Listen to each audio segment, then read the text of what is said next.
Captain Sarah Chen stood at the helm of the UVS Hyperion, Earth's most advanced warship, as it glided silently through the darkness of deep space.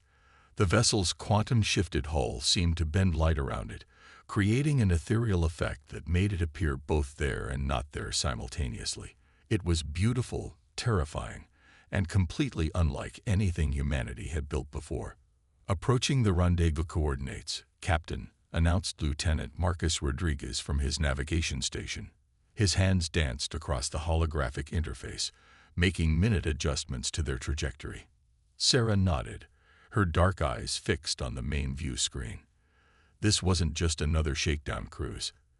It was humanity's official first contact with the Centauri Alliance, the dominant political force in this sector of the galaxy.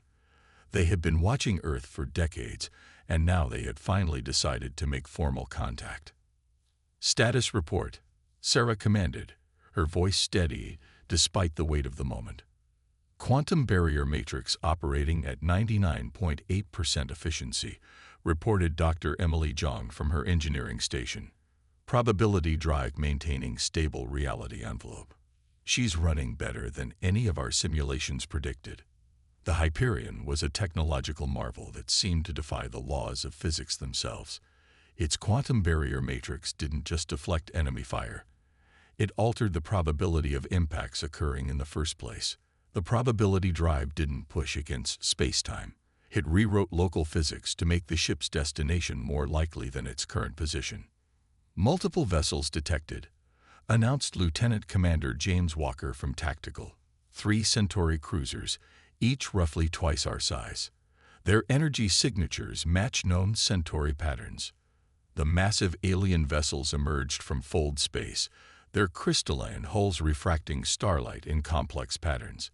They were beautiful in their own right, but they represented conventional thinking, the logical progression of technology over thousands of years of development. The Hyperion, by contrast, was something entirely new. "They're scanning us," Walker reported. "Their sensors are confused. The quantum barrier is making it difficult for them to get clear readings." As expected, Sarah smiled slightly. "Open a channel." The main screen flickered to life, revealing a tall, silver-skinned humanoid with multifaceted eyes. High Admiral Vexthor of the Centauri Alliance studied the human bridge crew with an unreadable expression. "Greetings, Earth vessel." The Admiral's words were automatically translated by the ship's eye. "We have been monitoring your civilization's progress with great interest. Your advancement from primitive chemical rockets to fold space capability in less than a century is unprecedented." Sarah stepped forward. "Welcome, Admiral. I am Captain Sarah Chen of the United Earth ship Hyperion. We are honored to make your acquaintance." The Admiral's compound eyes focused on the strange geometry of the bridge behind her. "Your vessel is unlike anything in our database. Our preliminary scans suggest technology that should be centuries beyond your current development level." "The Hyperion represents the pinnacle of human innovation," Sarah replied diplomatically.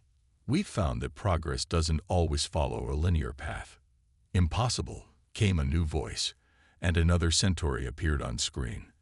This one wearing the complex symbols of their science directory. "We have studied thousands of civilizations. Technological development follows predictable patterns. You cannot simply skip centuries of theoretical groundwork." Sarah shared a knowing look with Dr. Zhang. They had expected this reaction. The Centauri, like most advanced species, believed that technological progress was a straight line, with each discovery building logically on the last. But humanity had never worked that way. "We would be happy to demonstrate the Hyperion's capabilities," Sarah offered.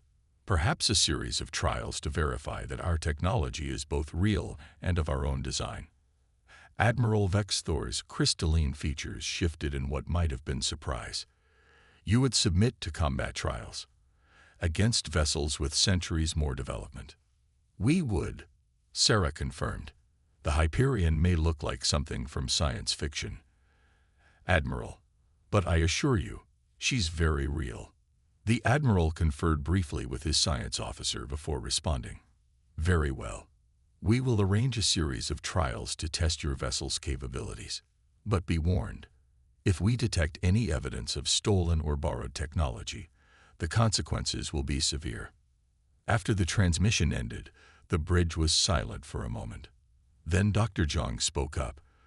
"They really don't understand how we think, do they?" "No," Sarah agreed, watching the Centauri vessels through the quantum-shifted view screen. "They expect technology to develop like a tree, each branch growing naturally from the trunk. They don't understand that humans develop technology more like lightning, taking the path of least resistance, jumping gaps, creating unexpected connections." She turned to face her crew, seeing the same determination in their eyes that she felt in her heart. The Hyperion isn't just a ship. She's proof that humanity's greatest strength isn't our ability to follow established paths, but our ability to imagine new ones. Now, let's show them what impossible really means. The Hyperion's quantum-shifted hull seemed to ripple in response, ready to prove that sometimes the most fantastic dreams could become reality. 5 years earlier, Dr. Elena Martinez stood in a remote research facility deep beneath the Atacama Desert, staring at an object that should not exist. The artifact hung suspended in a containment field, its surface a perfect black that seemed to drink in light. It was roughly spherical, about the size of a basketball, but its geometry somehow seemed to extend into dimensions that human eyes couldn't quite process. "It's doing it again," her colleague Dr. David Kim announced, eyes fixed on his quantum scanning equipment. "The probability fluctuations are increasing." Elena watched as reality seemed to ripple around the artifact. They had discovered it 3 months ago, buried in a layer of rock that dated back millions of years. At first, the scientific community had assumed it was a natural formation, until it started changing the laws of physics around it. "Look at these readings," David said, projecting a holographic display. "It's not just bending space-time. It's rewriting local probability fields. The math suggests it's making certain quantum states more likely while suppressing others." Elena reached out toward the artifact, stopping just short of the containment field. "It's not alien technology, at least not like anything we expected to find. This isn't about manipulating existing physics. It's about changing the rules themselves." The discovery had been kept secret from the public, but it had revolutionized human understanding of physics overnight. The artifact wasn't just advanced technology. It was a blueprint for how to restructure reality itself.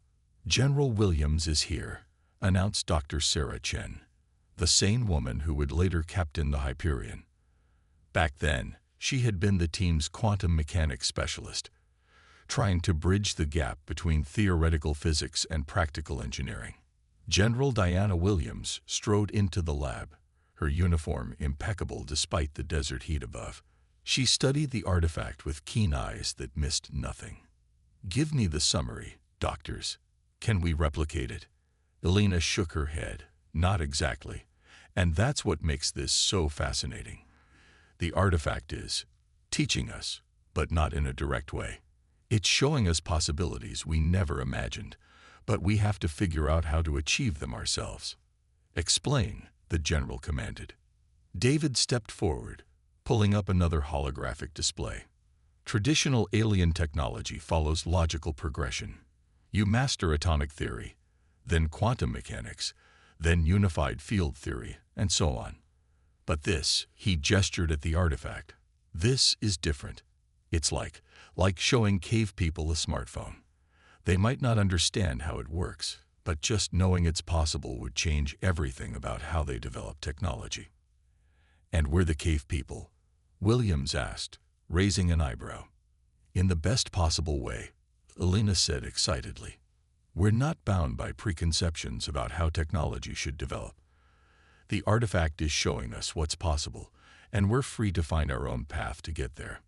Sarah manipulated her own set of controls, bringing up a design schematic. "We're already making breakthroughs. The quantum barrier matrix concept. It doesn't block attacks. It makes them statistically unlikely to hit in the first place.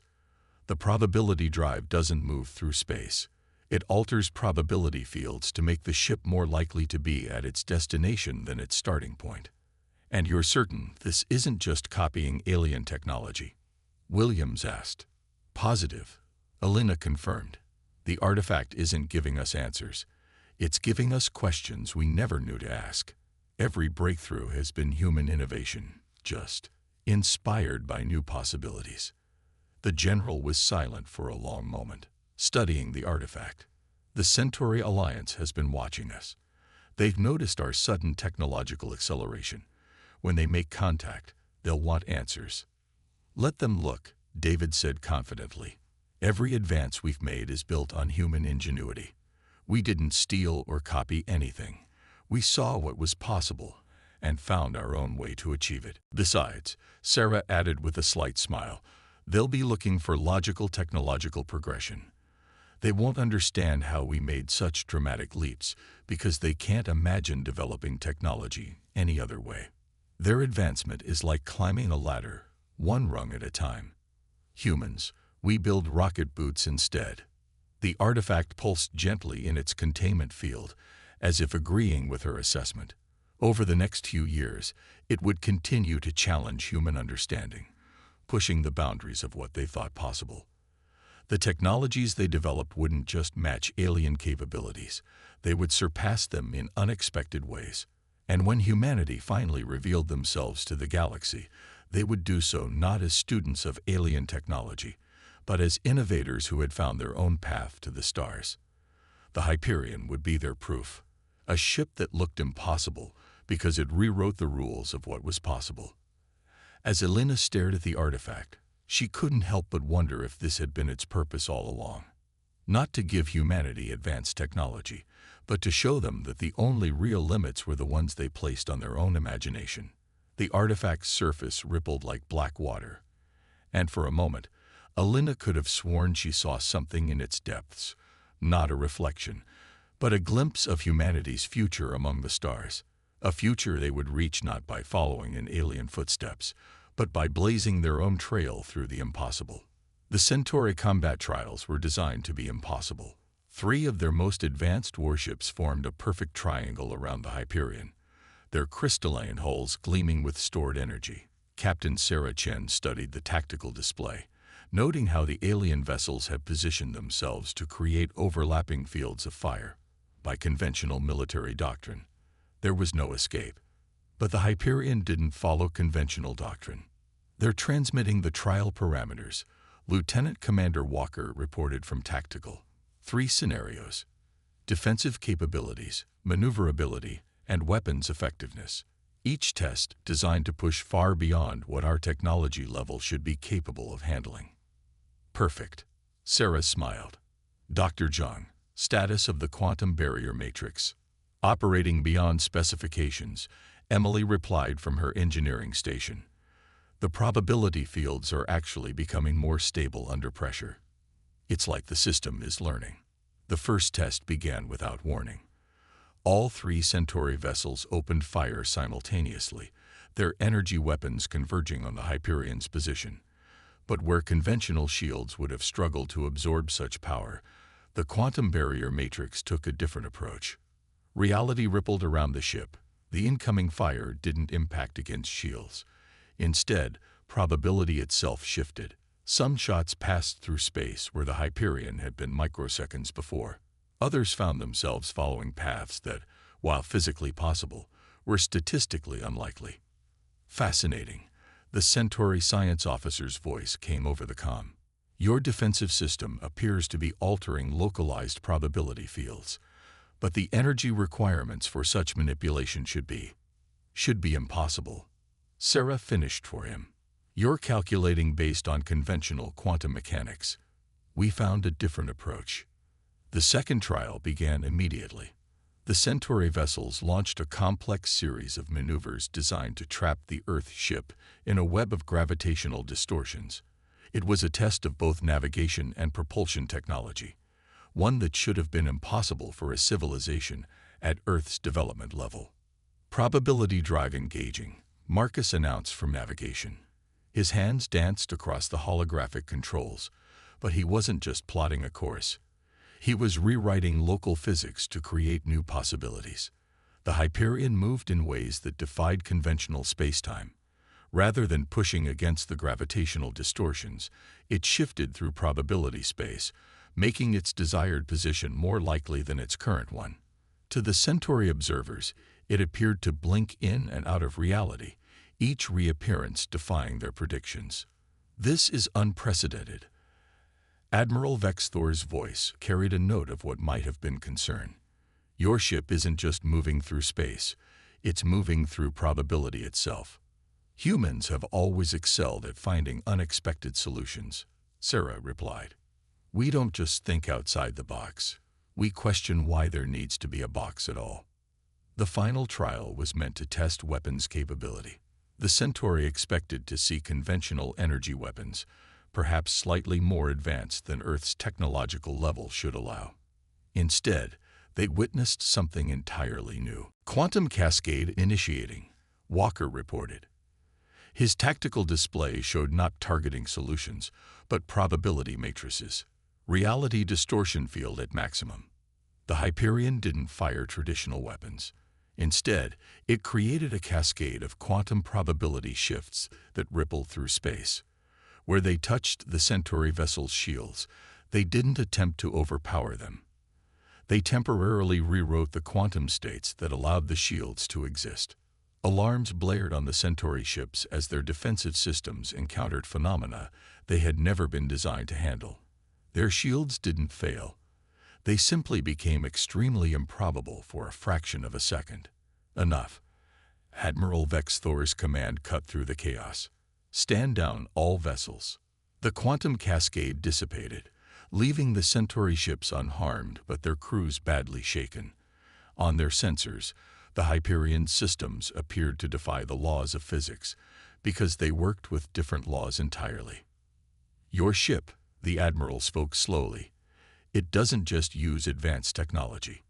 It operates on principles we never considered possible. That's the thing about human innovation," Sarah explained. "We don't just look for better ways to do things. We imagine entirely new things to do." The Hyperion doesn't try to be a better version of existing ships. It's something entirely new. The Centauri science officer was rapidly analyzing data from the trials. "But this level of advancement, it's as if you skipped centuries of development."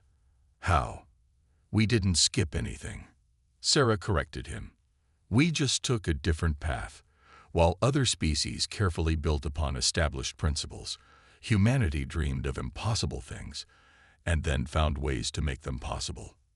The Hyperion hung in space between the massive Centauri vessels, its quantum-shifted hull reflecting starlight in ways that shouldn't have been possible. It was proof that sometimes the most fantastic dreams could become reality, if you were willing to imagine them first. Admiral Vexthor studied the Earth ship for a long moment before speaking again. "It seems we have greatly underestimated humanity's potential. Perhaps it is time to reevaluate our understanding of technological progress itself." Sarah smiled. The trials had done more than prove the Hyperion's capabilities. They had shown the galaxy that humanity was ready to take its place among the stars. Not as students or imitators, but as innovators who could see possibilities that others had never imagined. In the aftermath of the trials, the Hyperion's crew found themselves hosting an unusual diplomatic meeting. The ship's conference room was filled with an equal mix of human officers and Centauri scientists, all gathered around holographic displays showing the vessel's revolutionary systems. Admiral Vexthor stood with Captain Chen, watching as Dr. Emily Zhang explained the principles behind the quantum barrier matrix. "You see," Emily gestured at the complex probability equations floating in the air. "Traditional defensive systems try to stop incoming attacks. We asked a different question. What if we could make the attacks miss in the first place?" The Centauri scientists exchanged troubled looks. One of them, who had introduced himself as Chief Theorist Kelomar, spoke up. "But this defies centuries of established doctrine. Shield technology has followed a clear evolutionary path across every known civilization." "That's exactly the problem," Sarah interjected. "You see technology as something that must evolve in predictable steps. Humans see it as something that can leap forward through imagination and inspiration. She brought up historical images from Earth, Leonardo da Vinci's flying machines, Jules Verne's submarines, Star Trek's communicators. Long before we could build these things, we dreamed them. We wrote stories about them, drew pictures of them, imagined how they might work. By the time our science caught up to our dreams, we had already explored countless possibilities. Admiral Vexthor studied the images with his compound eyes. You're suggesting that your fiction, your imagination, gives you an advantage in development. More than that, Emily explained. It frees us from the constraints of conventional thinking. When we discovered the artifact in the Atacama Desert, we didn't try to understand it based on existing principles. We let it inspire us to imagine new principles entirely. The Admiral's crystalline features shifted in what might have been surprise.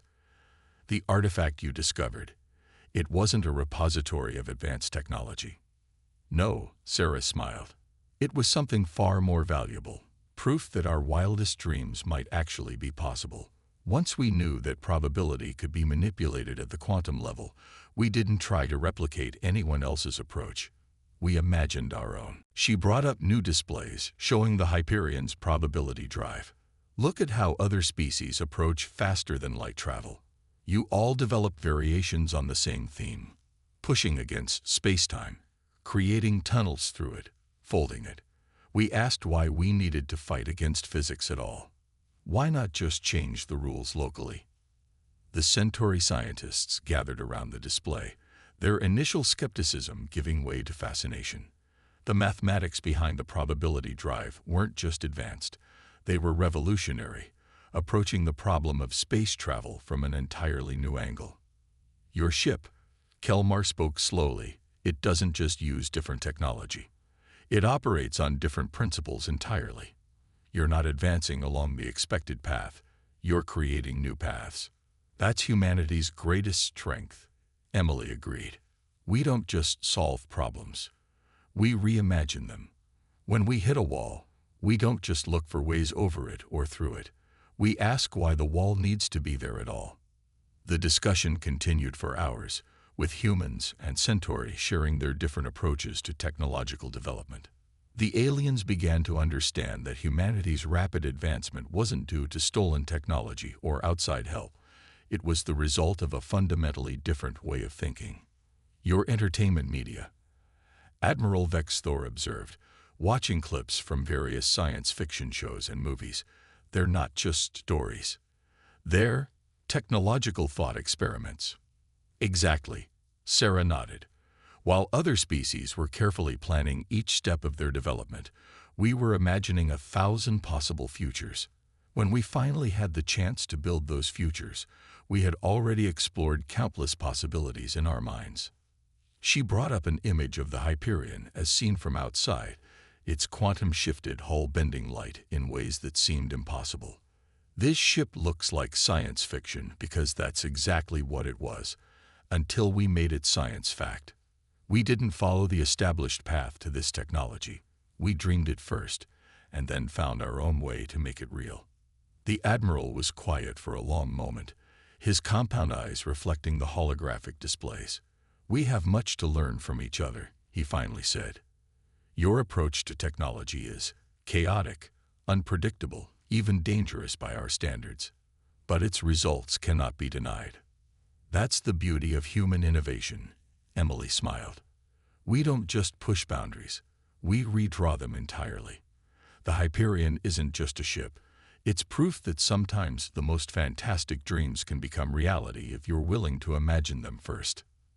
As if in response to her words, the quantum barrier matrix pulsed gently, creating a brief rainbow of probability shifts around the conference room.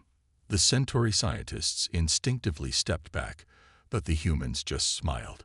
They were used to working with technology that seemed to defy reality itself. After all, they had imagined it long before they built it. The mood on the Hyperion's bridge had shifted from tense anticipation to thoughtful contemplation. Captain Sarah Chen stood with Admiral Vexthor, watching as combined teams of human and Centauri scientists pored over data from their quantum detection arrays. What they had discovered changed everything. "The anomaly is expanding," Dr. Zhang reported, her fingers dancing across the holographic controls. "The probability distortions are unlike anything we've seen before. Even the artifact didn't generate patterns like these." The main screen showed a region of space where reality itself seemed to be unraveling. It wasn't a natural phenomenon, nor was it the product of any known civilization. Something was actively rewriting the laws of physics on a massive scale. "We detected it 3 days ago," Admiral Vexthor explained, his crystalline features reflecting the chaotic display. "Our conventional sensors barely registered it, but your quantum probability detection systems, they saw something we missed entirely." Sarah studied the readings. The Hyperion's advanced sensors, designed to detect changes in probability fields, had revealed a terrifying truth. It's not just changing local physics, she realized. It's systematically erasing certain quantum states from existence. If this continues, reality itself will eventually collapse in that region, Emily finished. And the effect is spreading. The Admiral's compound eyes shifted in a pattern that Sarah had learned to recognize as deep concern. "None of our conventional weapons can affect it. Even our most advanced ships can't approach without their systems failing. We need a different approach entirely." Sarah nodded. She turned to her crew. "Dr. Zhang, what if we inverted the probability drives field? Instead of making our desired position more likely, we make the anomaly's effects less likely." Emily's eyes widened as she ran the calculations. "It's possible, but we'd need more power than a single ship could generate. The mathematics suggest we'd need at least 3 vessels working in perfect synchronization." 3 vessels. Admiral Vexthor turned to Sarah. "Like the combat trials." "Exactly." Sarah smiled.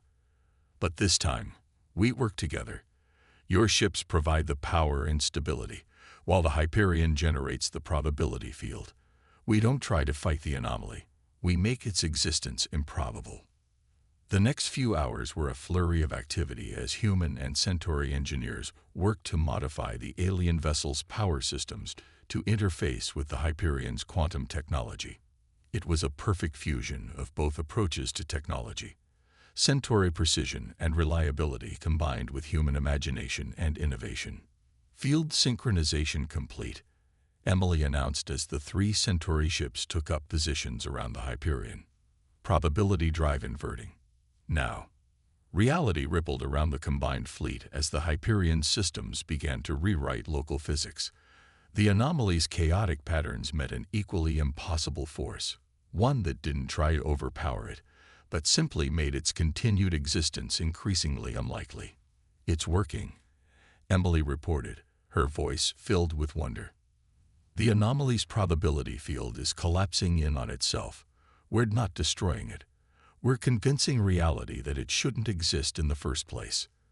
Through the quantum-shifted view screen, they watched as the fabric of space-time slowly knitted itself back together. The anomaly didn't explode or collapse. It simply became increasingly improbable until it ceased to be. As the final readings stabilized, Admiral Vexthor turned to Sarah. "This is why we need humanity in the galaxy," he said quietly. "Not just for your technology, but for your way of thinking. We've spent millennia perfecting our understanding of how things work. You spend your time imagining how things could work differently." Sarah nodded. "That's the real gift humanity brings to the stars. Not just our ships or our quantum technology, but our ability to dream of impossible things, and then find ways to make them possible."